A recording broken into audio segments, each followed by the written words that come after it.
আহক আমি ঘি প্ৰস্তুত কৰোঁ। মানে ঘিৰ মুখ্য উপাদানবিধে হৈছে গাখীৰৰ সৰ। এয়া আমাৰ নিজৰ গাখীৰ, গৰুৰ গাখীৰ, তাৰ সৰেৰে আমি ঘি তৈয়াৰ কৰিলোঁ।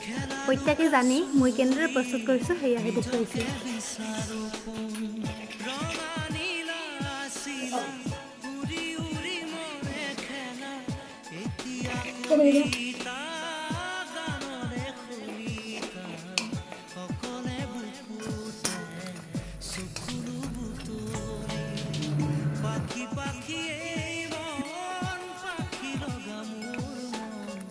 পাখি মেলি যাউৰি উড়ি পাখি মেলি যাউৰি জাকি মাৰি গই